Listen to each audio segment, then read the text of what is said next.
Assalamualaikum warahmatullahi wabarakatuh.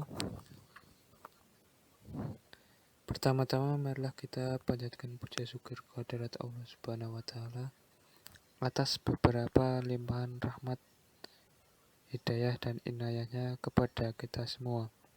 Sehingga pada kali ini kita semua masih dapat berkumpul kembali dalam mata kuliah Bahasa Indonesia. Yang terhormat kepada Ibu Dr. Anindya Sri Nugraheni, SPD, MPD, dan kepada teman-teman semuanya yang saya senangi dan saya banggakan.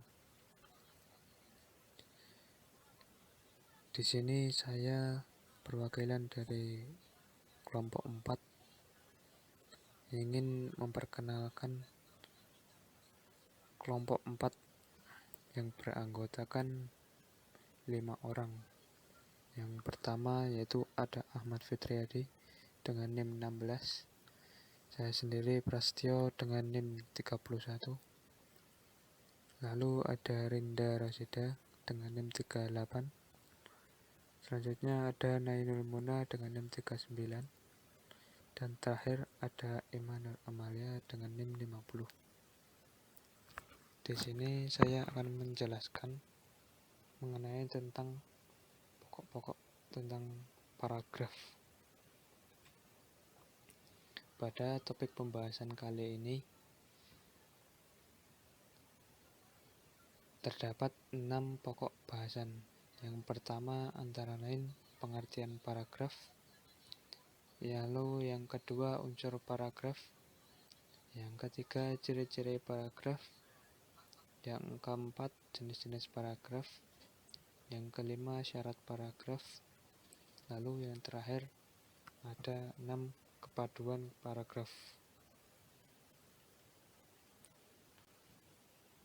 Lalu untuk pengertian paragraf sendiri, paragraf adalah sekelompok kalimat yang saling berhubungan dan bersama-sama dalam menjelaskan satu unit pokok pikiran. Selanjutnya akan disampaikan oleh teman saya. Terima kasih. Topik atau gagasan utama. Topik atau gagasan utama merupakan ide utama yang ingin disampaikan penulis kepada pembaca.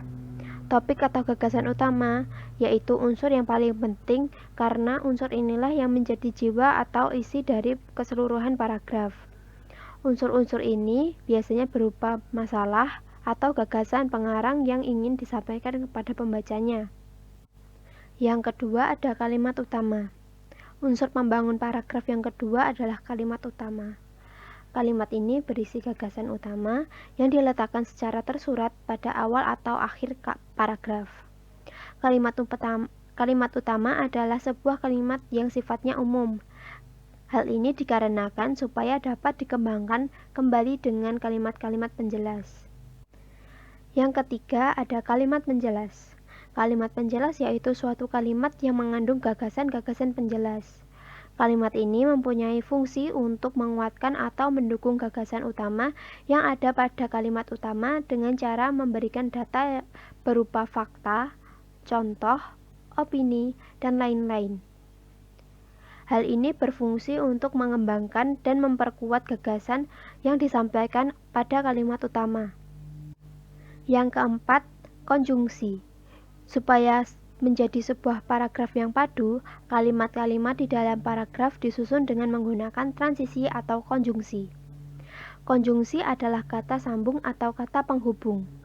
Ada 2 macam konjungsi yang bisa dipakai, yakni konjungsi antar kalimat dan konjungsi intrakalimat. Konjungsi intrakalimat yaitu kata sambung yang menghubungkan antara induk kalimat dan anak kalimat. Contohnya yaitu dan, tetapi, karena, agar, dan lain sebagainya. Sedangkan konjungsi antar kalimat yaitu sebuah konjungsi yang menghubungkan antar kalimat-kalimat yang berada di dalam paragraf. Contohnya, lagi pula, oleh karena itu, terlebih lagi, namun, di samping itu, dan lain sebagainya.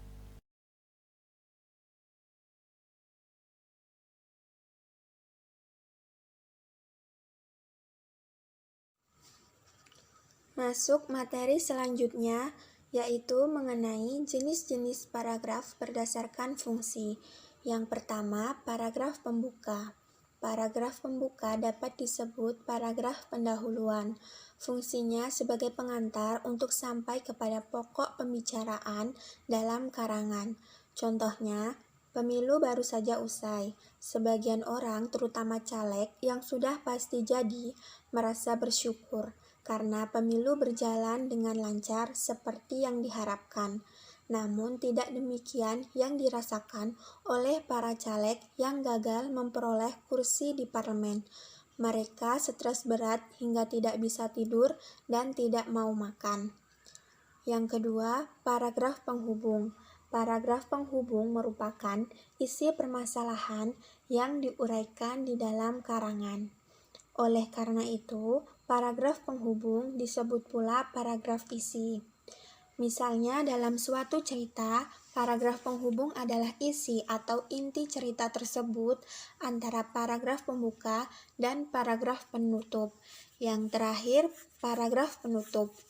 Paragraf penutup mengakhiri sebuah karangan. Paragraf ini berisi kesimpulan dari paragraf penghubung. Paragraf penutup juga dapat berisi penegasan kembali mengenai hal-hal yang dianggap penting dalam paragraf penghubung.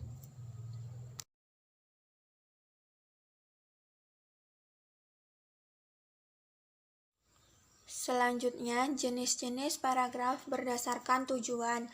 Yang pertama, paragraf naratif. Apa sih paragraf naratif itu?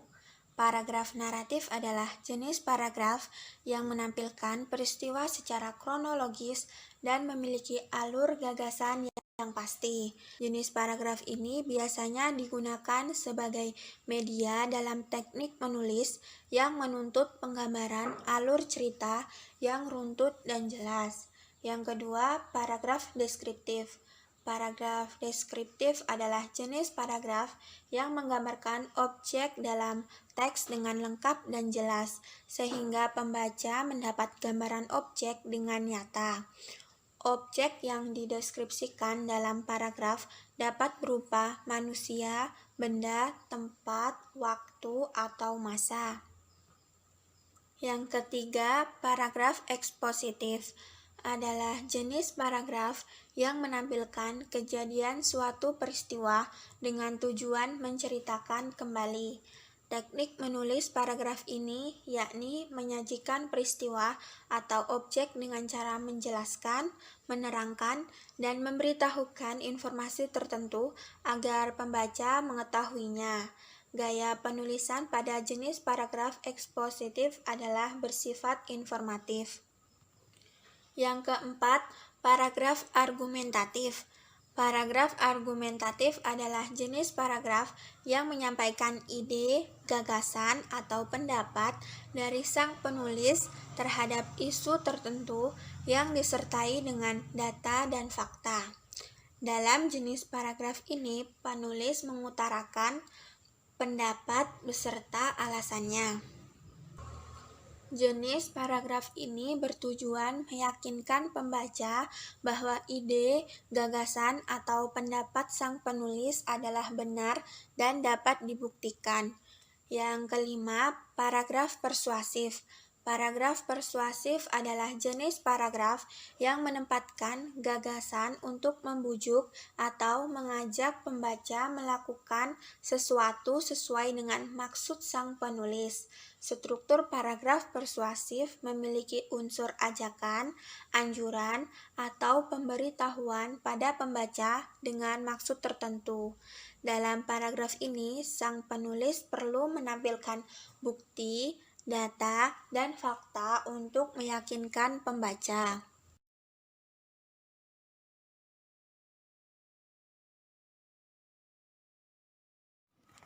Selanjutnya, jenis-jenis paragraf berdasarkan letak gagasan utama. Yang pertama ada paragraf deduktif. Paragraf deduktif adalah paragraf yang ide pokok atau gagasan utamanya terletak di awal paragraf dan diikuti oleh kalimat-kalimat penjelas untuk mendukung gagasan utamanya. Gagasan utama berupa pernyataan umum yang dikemas dalam kalimat topik, lalu diikuti informasi pengembangan. Yang kedua ada paragraf induktif. Paragraf induktif adalah paragraf yang gagasan utamanya terletak pada bagian akhir paragraf. Ciri-ciri paragraf induktif diawali dengan peristiwa khusus yang berfungsi sebagai penjelas untuk mendukung gagasan utama atau simpulan yang terletak pada akhir paragraf. Yang ketiga, ada paragraf campuran. Paragraf campuran merupakan paragraf deduktif induktif, yaitu paragraf yang kalimat topiknya terdapat pada bagian awal dan akhir paragraf. Paragraf campuran biasanya diawali dengan pernyataan umum, lalu diikuti kalimat khusus sebagai penjelas. Kemudian, di akhir paragraf terdapat pernyataan umum lagi sebagai pengulangan dari gagasan utama.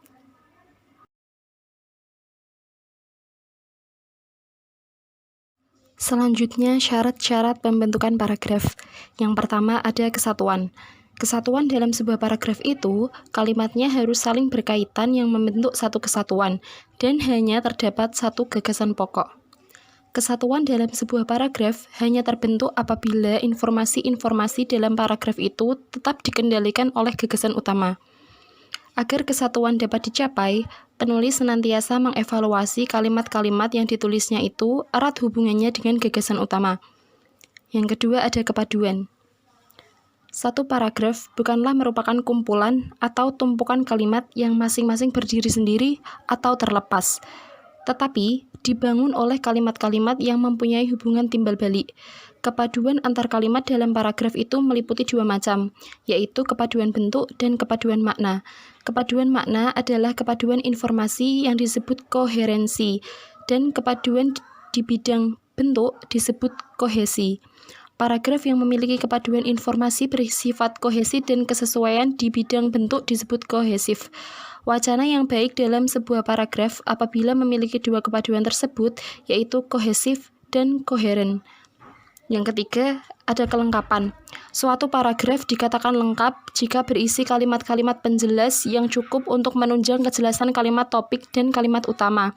Kelengkapan paragraf ini diperlukan sebab informasi yang disampaikan dapat tuntas. Untuk itu, kalimat-kalimat pendukung harus dapat memberikan kejelasan kalimat topik. Paragraf dapat dikatakan memiliki kelengkapan jika kalimat topiknya dapat dikembangkan dengan pendukung yang cukup.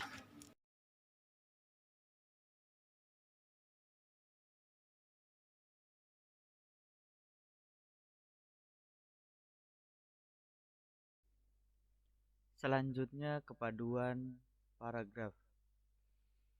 Kalimat-kalimat dalam paragraf sebaiknya memiliki kepaduan yang dibangun dari kalimat topik. Kepaduan antar kalimat dalam paragraf meliputi kepaduan makna dan kepaduan bentuk. Kalimat-kalimat di dalam sebuah paragraf itu terpadu, berkaitan satu sama lain untuk mendukung gagasan utama. Kepaduan sebuah paragraf dibangun dengan memperhatikan 1. Repetisi, yaitu mengulang kata kunci, kata yang dianggap penting dalam sebuah paragraf. Yang kedua, kata ganti. Kepaduan sebuah paragraf dapat dibina dengan menggunakan kata ganti. Yang ketiga, kata transisi. Kata transisi adalah perangkaian, baik yang digunakan untuk menghubungkan unsur-unsur dalam kalimat maupun untuk menghubungkan kalimat-kalimat dalam sebuah paragraf. Sekian presentasi dari kami, kurang lebih mohon maaf dan terima kasih. Wassalamualaikum warahmatullahi wabarakatuh.